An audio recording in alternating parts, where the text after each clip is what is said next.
Krishna, Krishna Krishna, Hare Hare, Hare Rama, Hare Rama, Rama Rama, Hare Hare, Hare Krishna,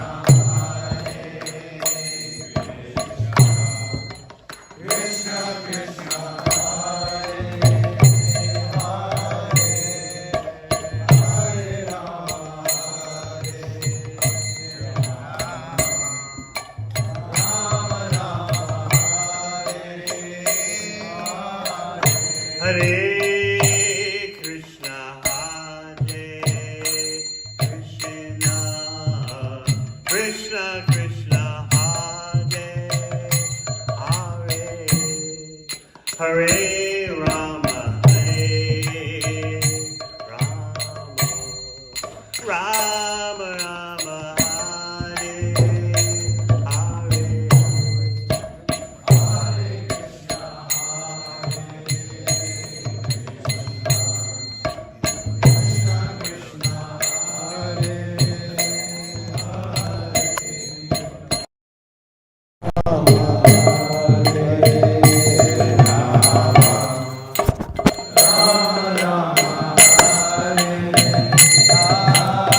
Hare Krishna, Hare Krishna, Krishna Krishna, Hare Hare, Hare Rama, Hare Rama, Rama Rama, Hare Hare,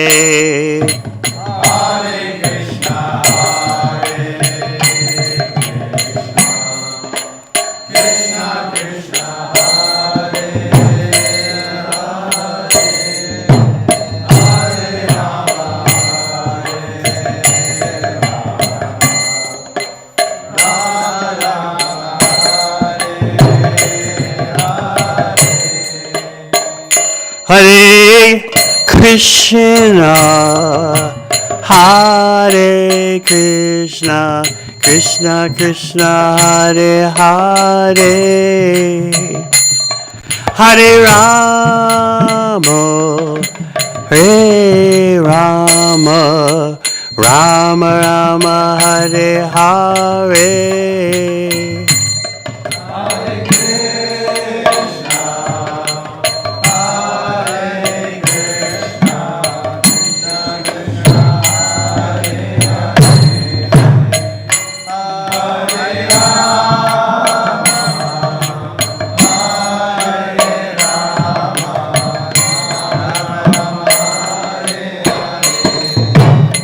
Hare Krishna, Hare Krishna, Krishna Krishna, Hare Hare,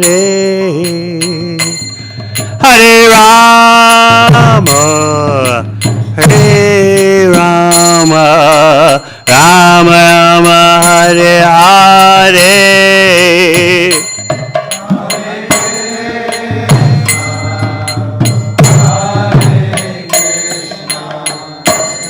Hare Rama, Hare Rama, Rama Rama, Hare Hare,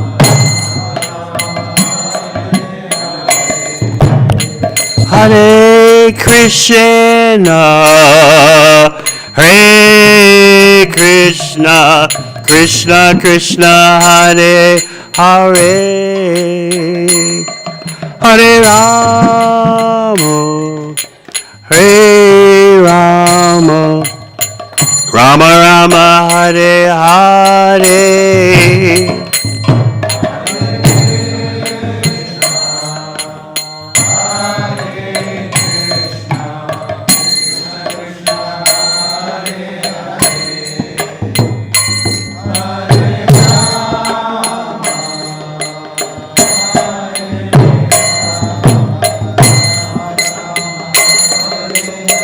Hare Krishna, Hare Krishna, Krishna Krishna, Hare Hare, Hare Rama, Hare Rama, Rama Rama, Hare Hare.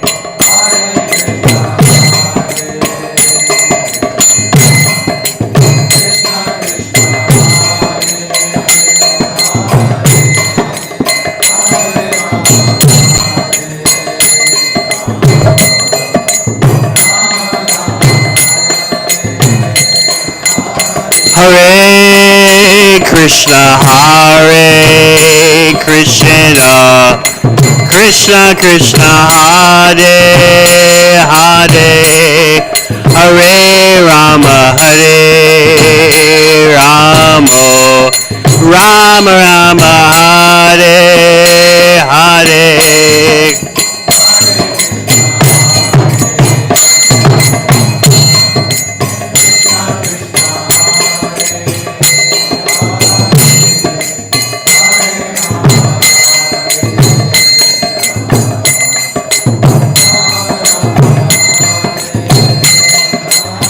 Hare Krishna, Hare Krishna, Krishna Krishna, Hare Hare, Hare Rama, Hare Rama, Rama Rama, Hare Hare.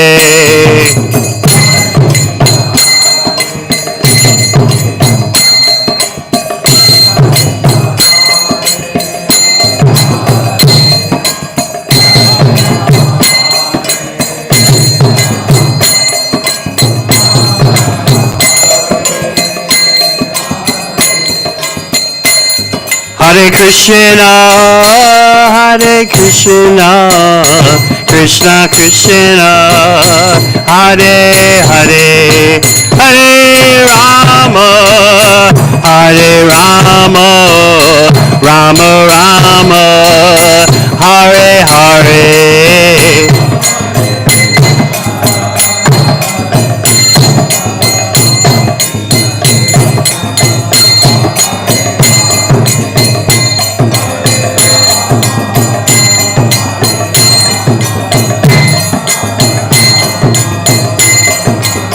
Hare Krishna, Hare Krishna, Krishna Krishna, Hare Hare, Hare Rama, Hare Rama, Rama Rama, Hare Hare.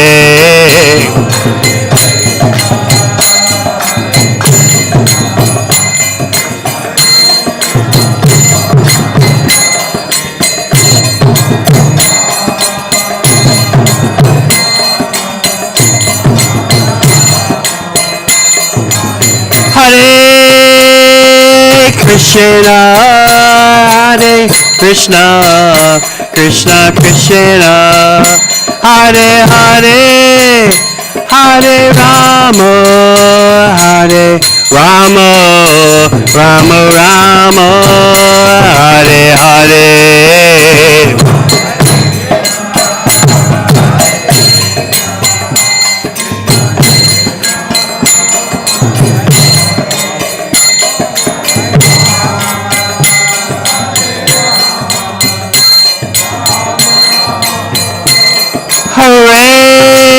Hare Krishna, Hare Krishna, Krishna Krishna, Hare Hare, Hare Rama, Hare Rama, Rama Rama, Hare Hare.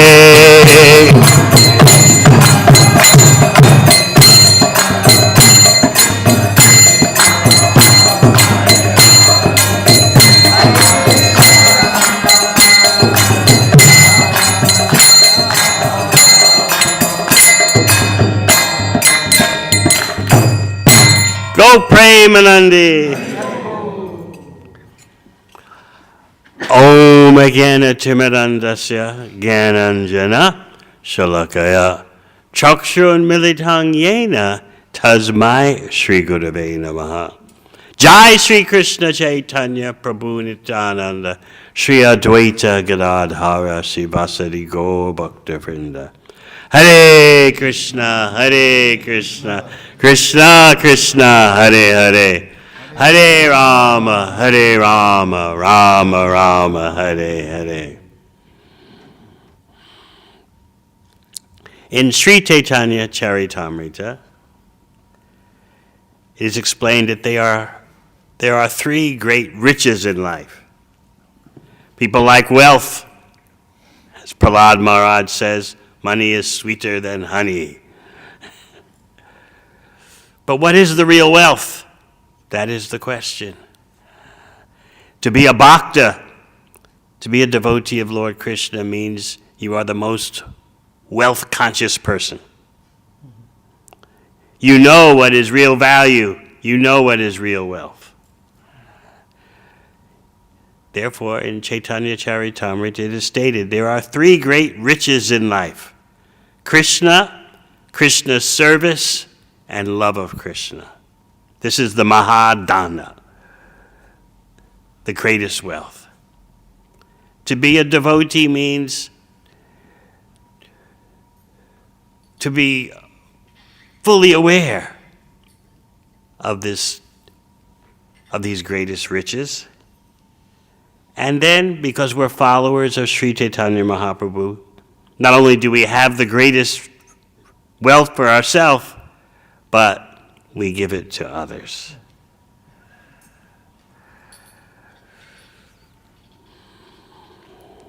The whole world is absorbed in a dog-eat-dog struggle for wealth, for security, for comfort, for gratification. This is described by Queen Kunti in the first canto. Bhavesmin klishamananam abhija kama karma bhi. The struggle. But people don't think that they're struggling always, because in their mind's eye, they see some potential future entertainment, gratification, economic gain, or something. They see something that drives them onward. And that something that they see is a hallucination created by the external energy of the Supreme Personality of Godhead. Why? Because they want it. In one sense, this whole cosmic manifestation is based on our desire to separate ourselves from Krishna. And therefore, Krishna reciprocates with his desire. All right, you desire that? Well, I desire then to facilitate what you desire. As Bhagavad Gita states, Matasmitir Gyanam Apohanam Cha. Krishna says that from him come all knowledge, remembrance, and forgetfulness. So that means if you want to revive your remembrance of Krishna, you need his help. And similarly, if you want to forget Krishna, you need his help. This is how tiny and insignificant we are. We can't even forget Krishna without Krishna's help. He's Rishikesh, the master of our senses. He's the Lord of our consciousness. But we have this feeling that we're separate, independent entities. In the psychological world, mundane world of behavioral science, there's this notion of self-determination, which means to be self-determined means, according to them, to act on whatever desire comes to you. That's self-determination. No matter what that desire is, act on it, and this is self-determination, and you're being authentic.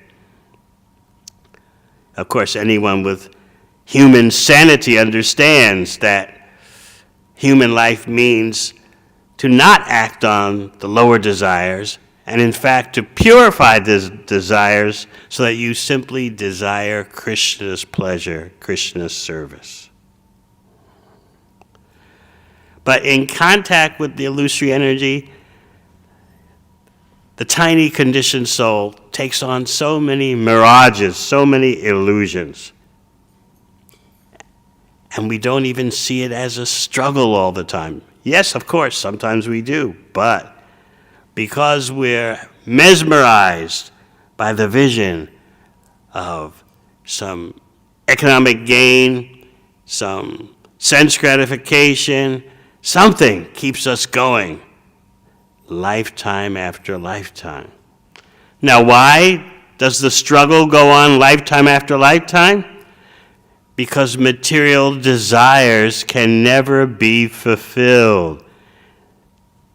That means at death, you've got a whole truckload of unfulfilled desires that will carry you into your next life, and then the next life, and the next life, because such desires can never be fulfilled. But the illusory energy gives you this vision in your mind's eye. I can see it now. If I do this, I'll be satisfied. I can see it now. If I get that, I'll feel fulfilled. I'll be self-determined. I'll be autonomous. I'll be authentic to all my desires. We see that illusion. And it looks like there's going to be fulfillment. We think it's natural. Since I desire, there must be the fulfillment of that desire, right? It seems so obvious and common sense. Desire, I desire this, I desire that. So then, there must be fulfillment today, tomorrow, or next year, but because I desire. The reality is that desire, material desire is way over here, and fulfillment is way over there, and they never meet. But in our mind, we imagine, yes, one package, desire and fulfillment. But it's actually like that. But it looks like, yes, if I just work harder, if I just struggle harder, my ship is coming in. It never happens. That's why in Bhagavad Gita, Krishna says, Mudha janmani janmani. Birth after birth, you'll be a fool. It's bad enough to be a fool one time. But birth after birth. And Krishna uses the term also, vimudha, that means super fool. You never learn. We never learn from our quest for material enjoyment. This is another big hallucination that we have. People often say, life is all about learning. It's a learning process. Live and learn. And then you ask them, well, can you tell us what the lesson is that you're supposed to learn? No, it's just all about it's all about learning, living. But if you go to school for learning, there are lessons that you're supposed to accumulate. What's the lesson? Just live, and no idea what the lesson is from living. So this is all part of the struggle. Bhavesmin klishamananam. Avidya kama karmabhi. The avidya, the nescience energy, covers our consciousness, covers our knowledge, and therefore we manifest perverted desires, kama. And then the kama manifests as karma, fruitive or karmic activity. So it's a deadly sequence. How else does Krishna explain this struggle? In the 15th chapter of Bhagavad Gita. Manashastan indriyani, prakriti-stani karshati. You're struggling with your mind and senses in the oppressive material atmosphere. You're situated in prakriti. And karshati, it's a hard struggle. But we think, but they're my senses and my mind. They want things. What's wrong with that? Yeah, you got to push hard, you got to work hard sometimes, but then there are these magic moments, these awesome moments. So in this way, we put ourselves in so many crazy situations just for a moment of so-called fulfillment. And we think that moment of so-called fulfillment justifies the struggle or makes the struggle bearable. We can't see the whole picture, that we're wasting our human form of life. We don't know what is real wealth. So this nescience, this avidya, covers our real knowledge, produces perverted desires, which then produce distorted activities, fruitive activities. And in this way, we endeavor for everything except Krishna's pleasure. But this verse partially can also apply to the Brajbasis, Krishna's eternal associates. This is stated in the 10th canto. Janovai loka etasmin avidya kama karma bhi. Krishna says this. You see, when Nanda Maharaj emerged with Krishna from the watery kingdom of Varuna, you know that Leela? Nanda Maharaj wanted to complete his, Dwadasi vow, and there was only a short time left to do that. So he, early in the morning, before sunrise, went to bathe in the Yamuna. Technically, he was correct, but the servant of Varuna thought, oh, this is an offense. He's bathing in the river at the wrong time. I'll bring him to my master. I'll bring him through the Jamuna River to the watery planet of Varuna for judgment. Obviously, this servant of Varuna didn't know what he was doing. He didn't understand Krishna. He didn't understand Vrindavan. He didn't understand Nanda Maharaj. But Varuna, when seeing the presence of Krishna, because Krishna came very soon after, the cowherd men, when they saw Nanda Maharaj disappear into the Yamuna, they're calling out to Krishna, they're calling out to Balaram. And it's early in the morning. And Krishna was not nearby, actually, from the ordinary distance calculation. But Krishna's everywhere. So he manifested immediately. You can't say, well, how long did Krishna take to get from where he was sleeping to the bank of the Yamuna River? So the cowherd men pointed to the spot in the Yamuna River where Nanda Maharaj had disappeared. And Krishna jumped into the water at that very spot and went to the watery kingdom of Varuna. And Varuna was a bit nervous seeing Krishna. Varuna was concerned, have I made an offense? And he presented himself to Krishna in that way. I've made an offense because I'm responsible for my servant. My servant is dumb, but I should know better. I should have trained him better. So actually the offense is on me. But you know, I actually wanted to see you, Krishna. Your father is here, seated on a throne. We've taken care of him so nicely. Please forgive me. Take whatever jewels you like from my kingdom. In fact, take me, the possessor of the jewels. I'll give myself to you. Krishna told him, as Kavi Karnapur writes,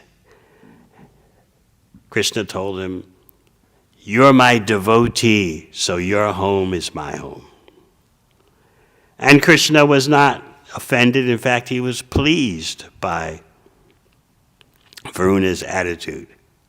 Whereas Indra, he had made a huge offense in the Govardhan Leela. But Krishna was not dissatisfied with Varuna. He's actually pleased by Varuna's attitude of bhakti, offering everything to Krishna. Yes, my servant was wrong, but at the same time, my servant has given me an opportunity to see you. Now you might say, well, why couldn't Varuna just go to Vrindavan and get all the darshan he wanted? But Varuna knew, I don't fit in Vrindavan. I'm a majestic demigod, Devamrita. The Vrindavan scene is not me. Furthermore, it's so nice having Krishna in my own home.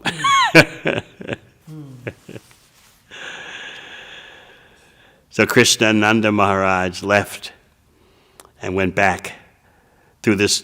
Evidently, there's a portal through the water to the kingdom of Varuna. So they went back the opposite way from where they came. They went back to where they came and reappeared on the bank of the Yamuna. And so Nanda Maharaj was telling the elder cowherd men all about the opulences of Varuna and how Varuna was offering prayers to Krishna. Because Nanda Maharaj, he knows Krishna's my son and all these big devatas, because the Shastra says that not only was Varuna there, but also other big demigods. They were all there to get Krishna's darshan. And so Nanda Maharaj had seen all these big devatas offering prayers to his son. So he told the cowherd men, yes, such opulence, and they're offering prayers to my son. At that moment, Nanda Maharaj and the cowherd men realized that Krishna is the Supreme Personality of Godhead. This is a very special situation, because rarely do the Brijbasis think in that way, because they're so absorbed in the sweetness of Krishna, they don't become Aishvarya Bhaktas. They don't become attracted by Krishna's opulence in such a way that they think he's the Supreme Personality of Godhead. But at this time, on this occasion, in this pastime, they all suddenly realized, Nanda Maharaj, you told us that Gargarishi said your son is going to be like Narayan. Now we are seeing he is Narayan.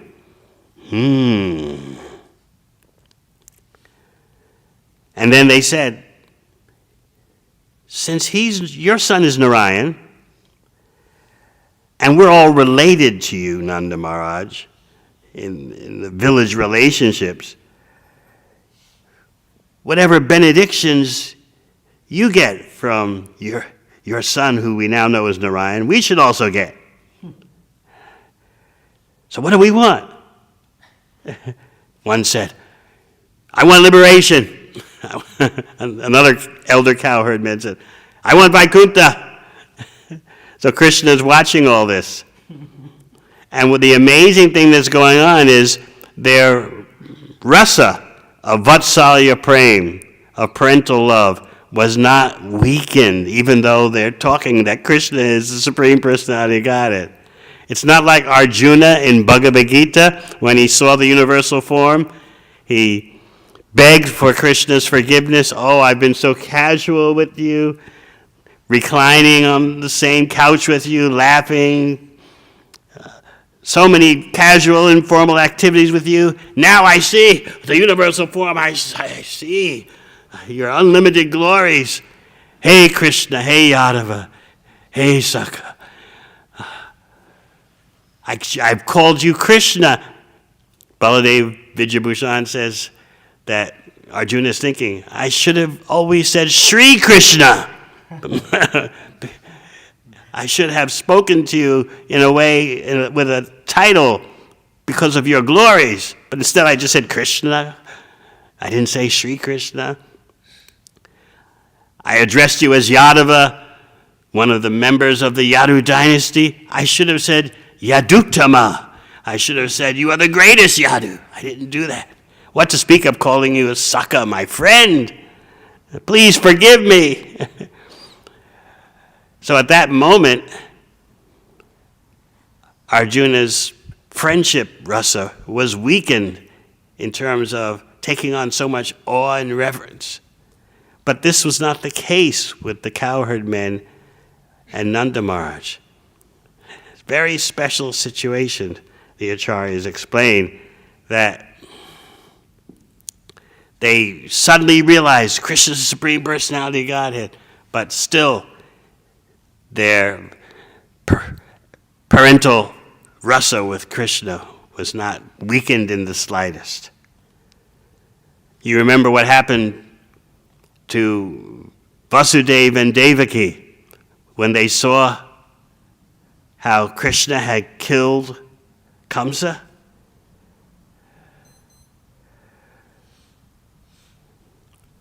They couldn't embrace Krishna. He released them from their imprisonment after he killed Kamsa, and then Balaram killed Kamsa's brothers, and then Krishna, feeling so sympathetic for the wives of Kamsa, performed the funeral ceremony. Just think, someone kills your husband, and then, can I perform the funeral ceremony? But Krishna can handle all that. He was genuinely feeling sympathetic. He was touched, these poor widowers. At the same time, Krishna was worried that his Vasudeva and Devaki and the other devotees who were watching in the arena, the wrestling arena of Kamsa, they would not believe that Kamsa was actually dead. They might be fearing Krishna just knocked him out unconscious, but Kamsa is still alive. So what did Krishna do? He took the gigantic body of Kamsa and dragged it all around the arena so everyone could see, he's dead, he's dead, he's dead. So after Krishna performed the funeral ceremony, not only for Kamsa's wives, but Balaram had killed all of Kamsa's brothers. So there was a funeral ceremony for them. and so their wives were lamenting too. And as I said, Krishna felt genuine compassion. Oh, they lost their husband. So then it's time to free Vasudeva and Devaki. And so Krishna wanted an exchange of Vatsalya Prem, parental love. But they couldn't do that. They couldn't reciprocate in parental rasa because they had seen such inconceivable power. So Krishna wanted them to embrace him, but they just stood there in awe and reverence. So Krishna recognized that their Vatsalya Prem, which was always mixed with Aishvarya, always mixed with opulence, unlike Nanda Maharaj and Yashoda. But Vasudeva and Devaki are in between Dwarka devotees and Vrindavan devotees. Mathura, they're in between. So they have some understanding of Krishna's sweetness, certainly, but there's a mixture of Aishvarya, opulence, whereas that's not the case with Yashoda and Nanda. So what can Krishna do? He wants their Vatsalya Prem uninhibited by Aishvarya, by opulence. So he expands his internal potency to change the situation with Vasudeva and Devaki. And Krishna, while expanding his internal potency, begins to speak very sweet words. Oh, we couldn't enjoy our childhood with you. It's all our fault. Children who can't properly take care of their parents, they've deviated. What could be done? everything is up to providence. I'm so sorry. And in this way, he's wringing the hearts of Vasudeva and Devaki. And meanwhile, simultaneously, he's expanding his internal potency.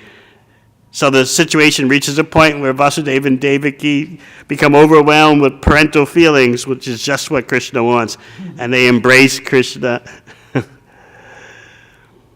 But this is not the case on the bank of the Yamuna with Nanda Maharaj and the cowherd men. They know Krishna is the Supreme Personality of Godhead, but their Vatsalya Prem is not weakened in the least. Very interesting situation. So, he's the Supreme Personality of Godhead, Nanda Maharaj, and we're related to you in the village system, so we should get some benedictions just as you should get benedictions. What's our destination? We want to know what our destination is. In this way, the cowherd men are teaching that anyone who's truly intelligent should think, what is my destination? So he's the Supreme Personality of Godhead. He could tell us what our destination is. Where do we want to go? So as I said, one cowherd man said, liberation. Another one said, Vaikuntha. They're Krishna recognized. These guys are curious. They want to know what these different abodes are like. And then Krishna said a very interesting verse. Janovai loka etasmin avijja kama karma bi. He said, it's amazing how people in this world don't know where they're going. They don't know what their destination is. So this is Krishna speaking double talk. He's talking about both conditioned souls and his eternally liberated associates. The conditioned souls, of course, don't think where they're going. They have no idea. Even when they say, we're going to heaven. Well, what's heaven? Where is that? No idea.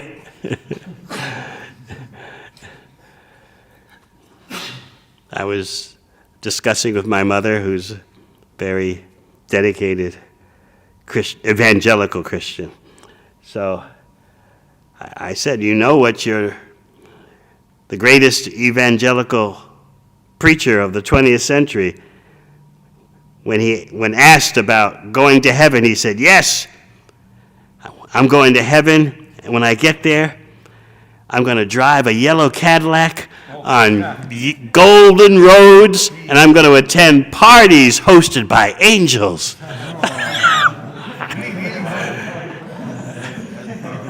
I can't believe it. But if you don't know, this is back in the 50s. You said that back in the 50s. I'll be driving a yellow Cadillac on golden brick roads, attending parties hosted by angels. What Bible verse is that?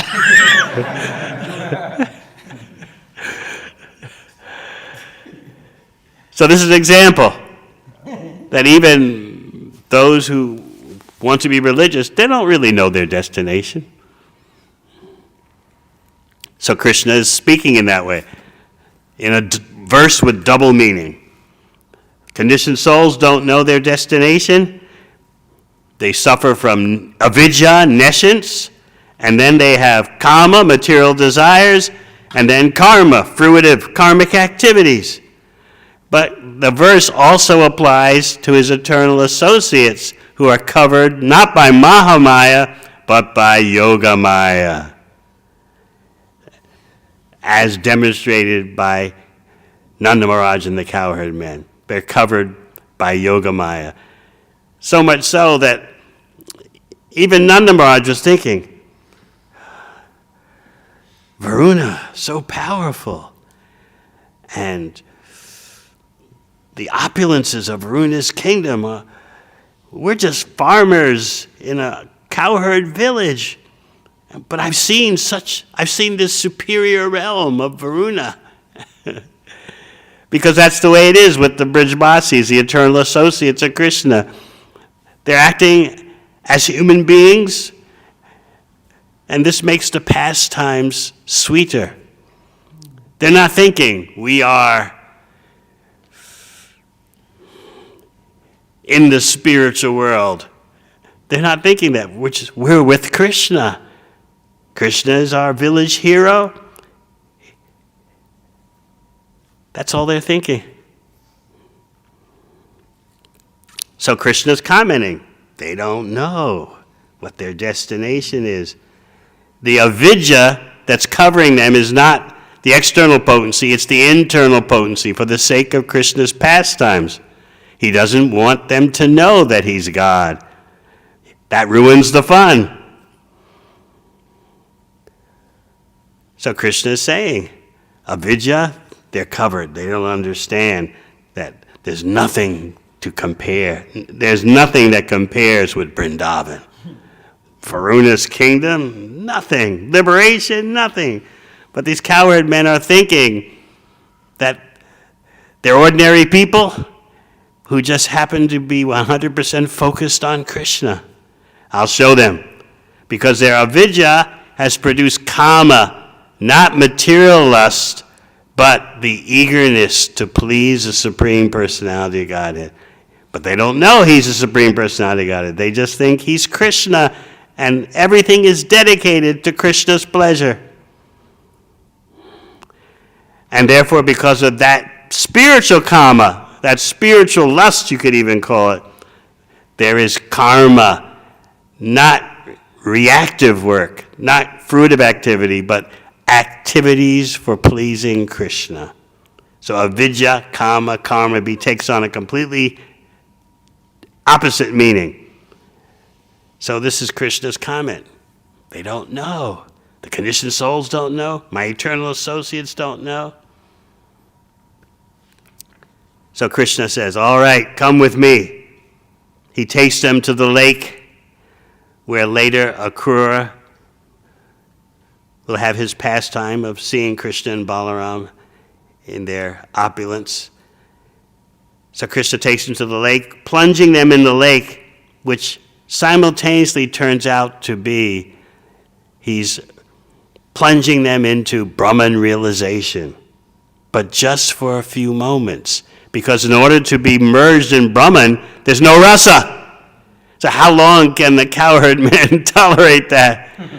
So Krishna shows them and puts them in a situation of Brahman merging in which there's no rasa. But he does it so briefly. How can that happen? Krishna can do that. He put them in briefly, pulled them out. So the cowherd men got to experience Brahman realization. And next, Krishna showed them Vaikuntha. He took them to a vision of Vaikuntha, and the cowherd men are seeing Narayan and seeing the opulence of Vaikuntha. But where is Krishna? Where's Gopal Krishna? Where's Govinda? They weren't satisfied by seeing Vaikuntha. And then Krishna showed them Goloka Vrindavan. And what was their reaction upon seeing Goloka Vrindavan? It looks just like our hometown. Amazing.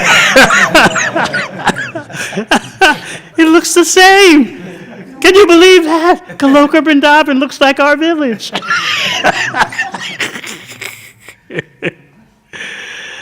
So in this way, Krishna fulfilled their desire. He gave them a tour of the Brahmajyoti. He gave them a tour of Vaikuntha. So we can think about the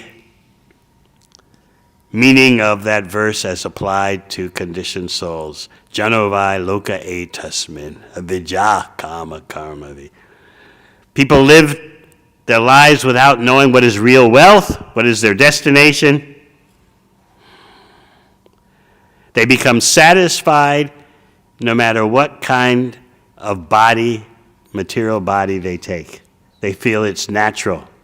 This is explained by Lord Kapila Dev in the third canto of Bhagavatam. Jantur vai bhava etasmin.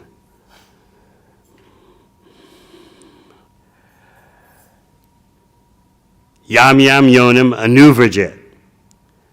No matter what body the conditioned soul takes, the conditioned soul feels at home in that body and feels like it's natural. This is the covering of Maya. Whether you take a dog's body, chicken's body, ant's body, You don't have an existential crisis about, why am I a dog? Why am I an ant? Why am I a human? You feel, this is me. This is the way it is. You feel natural in your material body. And that is the unfortunate gift of Maya. We're very mixed up. We're Tatastha Shakti. We're spirit soul, part and parcel of Krishna, but we're attracted to the illusory energy. And therefore, we're confused. We are spiritual, saturated with material desires. So this is why we're so bewildered. We're truly confused, truly mixed up.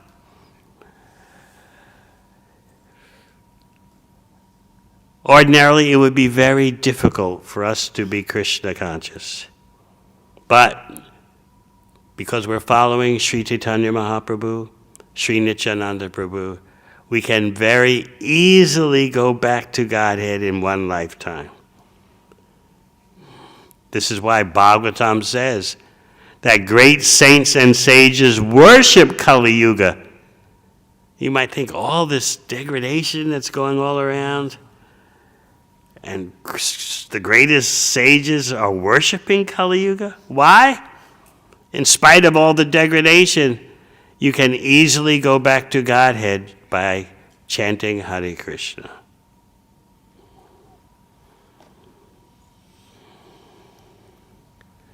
And with each passing day, the degradation increases. This is stated in the 12th canto. Tatascha anudinam dharmam. Satyam shocham shamadaya. Kalena balena rajan. Nokshakyayur balam smritihi. With each passing day, by the force of time, the degradation of Kali Yuga increases. People don't know what is real religion. They aren't truthful. They aren't tolerant. They're not peaceful. They're always in a state of agitation. Their physical strength is decreasing. Their memory is decreasing. So therefore they live without thinking, what is my destination?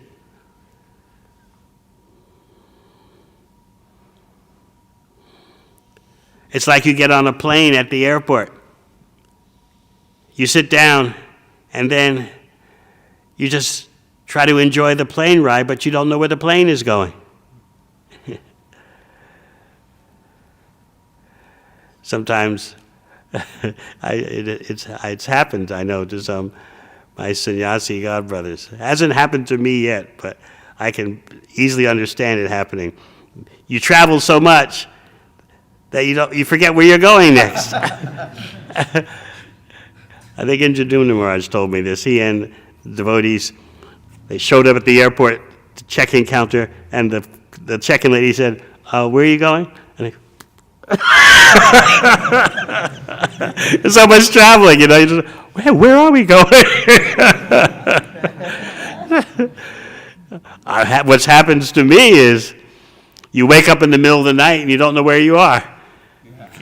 Because you change locations so much. You wake up in the middle of the night, where am I? So magnify that on a much bigger scale, and you can see how tragic it is for conditioned souls to live their life without knowing where they came from, where they're going, but they just try to be happy in the moment. This is tragedy. So on behalf of Sri Chaitanya Mahaprabhu, we are trying to educate human beings. We are trying to make a real human civilization, which begins with knowledge and attachment for glorifying Krishna. It's sometimes, quite often, a very difficult task. But this is why Krishna says in Bhagavad Gita, Nachatasman manusheshu kashchin me priyakritama. There's no one more dear, nor will there ever be one more dear than the one who tries to give my glories, give bhakti knowledge, give the taste of bhakti to others. Sometimes when devotees were explaining to Srila Prabhupada how sinful people are, and Prabhupada replied that the way a real devotee looks at the situation is the more sinful they are, the more opportunity there is for service. It's reverse thinking. Instead of, oh, these people are so far gone, nothing can be done, it's too much. Instead, these people are so far gone, what a service opportunity!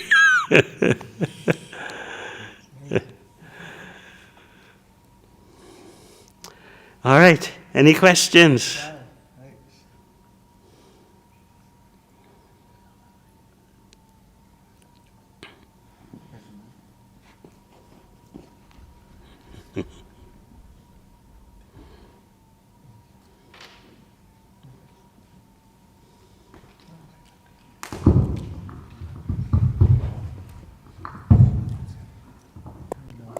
So, regards to the Brajavasis, is that in relation to that in Vaikuntha?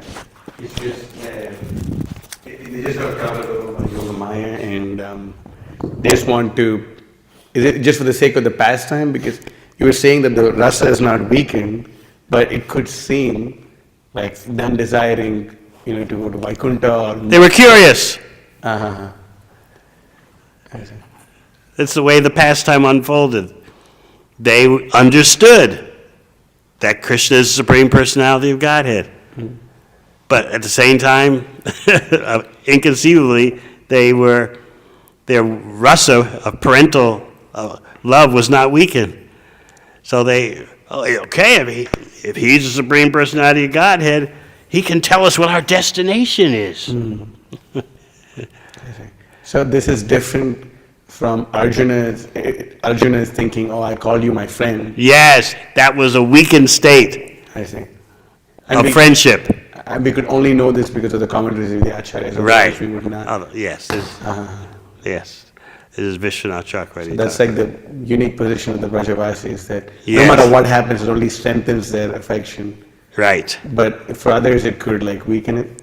Yes, just like when Mother Yashoda looks in Krishna's mouth and sees all the universes. She's wondering, what is this? But at the same time, it's my son.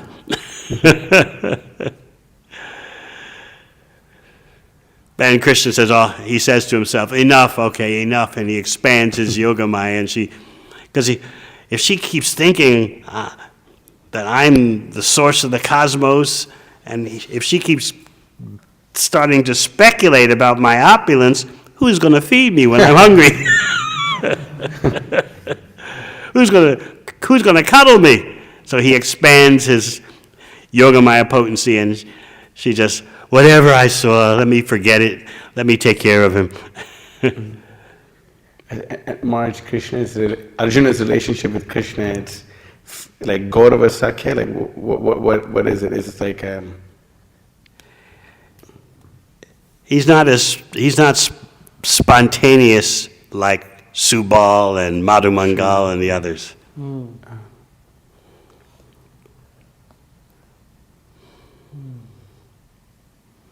He's not a Brijvasi.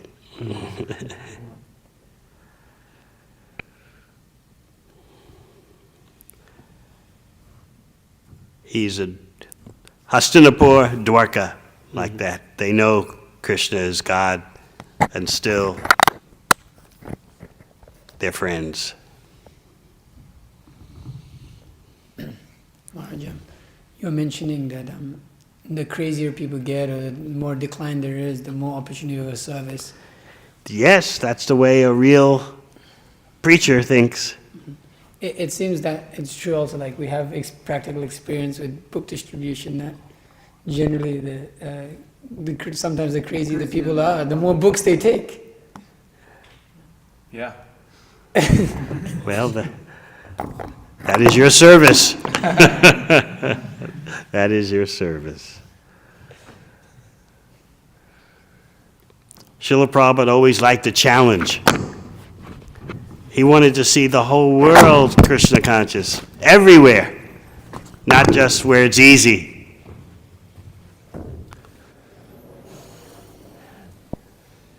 It seems nowadays we like to go in situations where there's the low-hanging fruit.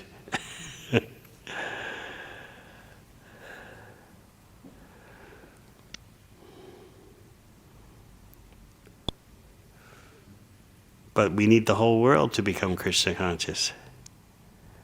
So during Prabhupada's presence, so many devotees were thinking, where can I go to where no one's been before, or do something no one's done before, get the special mercy?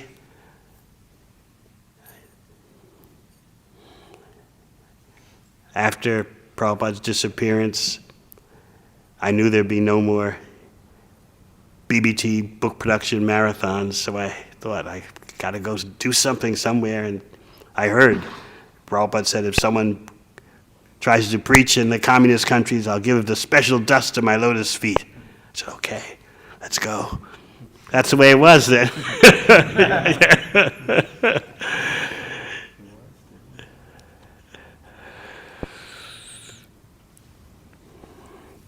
There's so many parts of this world, so many parts of the USA where there's no preaching.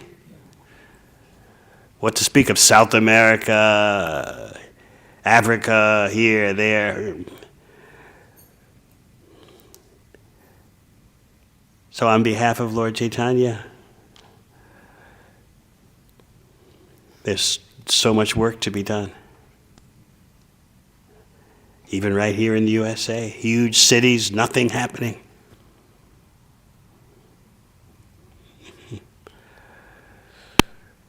Anything else? Maharaj, I've heard a lot of wonderful things about your project in Australia, New Govardhan. It seems like the devotees there are engaged in Harinam, book distribution, and even living off of the land. And I was hoping maybe you could say a few things about that project, because it seems like it's one of the most successful preaching programs in the West. I don't know that they're living off the land, truthfully, and they don't do so much book distribution. I'd have to truthfully say. I'm the BBT director for Australia, New Zealand, and China, and Taiwan. And all. So I know what everyone's book distribution is.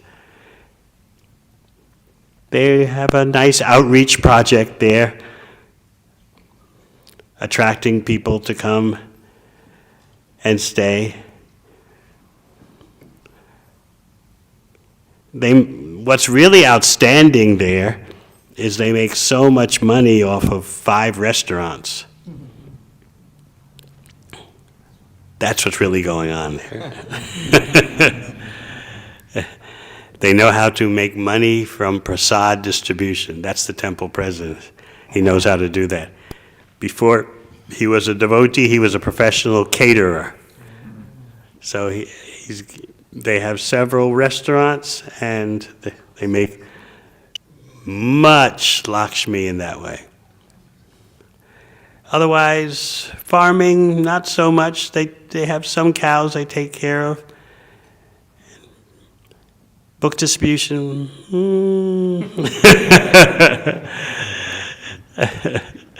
So maybe you're talking about a different place. Do they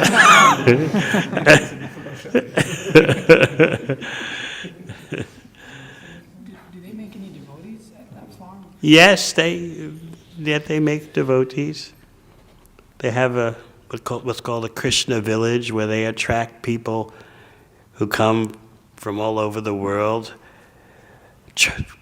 Tourists, they come, and also persons from Australia. They want to learn yoga, this, that, the other, and alternative this, alternative that. And then some of them become attracted to the temple life, to the bhakti life. But as far as self-sufficiency, not yet. Book distribution, not yet. But it is a very financially successful project in one of the most difficult places in the world to be Krishna conscious. I've been on every continent in the world, so I have my rankings. Number 4, most difficult place to be Krishna conscious is Southern California.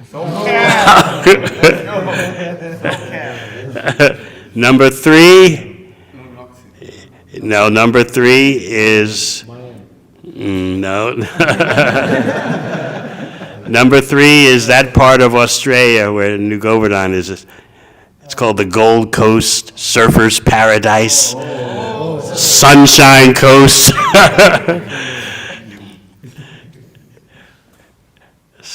And number 2 is Rio de Janeiro. Yes, very sensual. Number 1 is always Hawaii.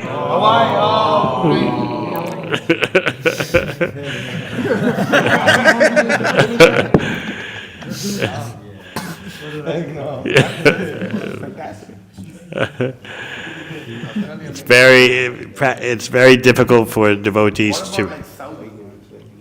No, we're talking about for your Krishna consciousness due to the atmosphere of.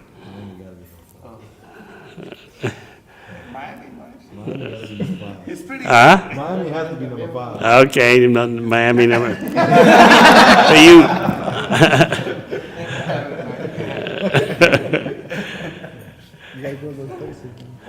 Anything else?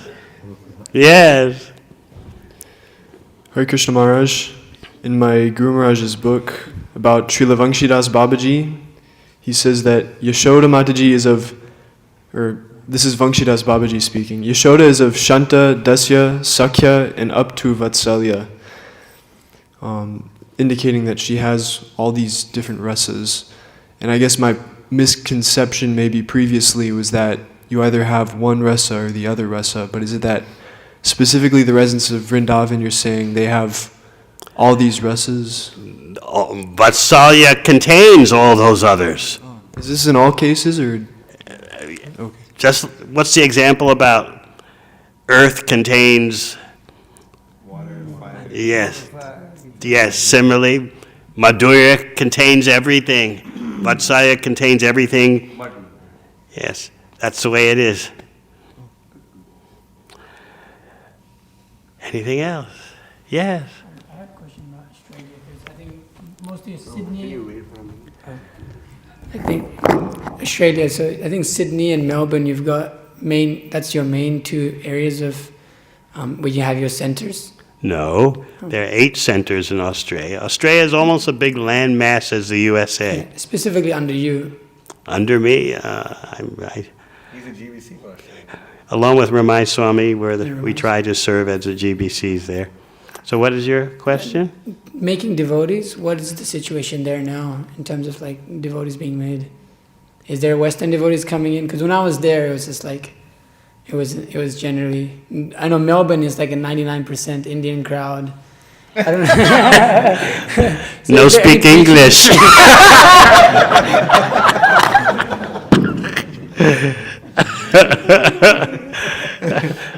I hear my mother calling me. Any other questions?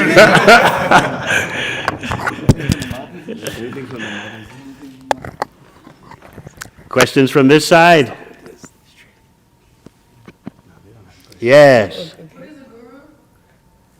Oh. We can discuss that after class, okay?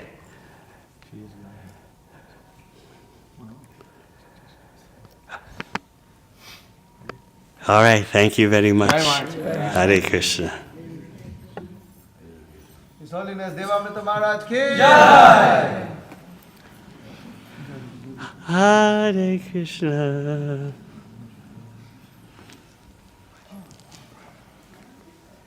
Hare Krishna.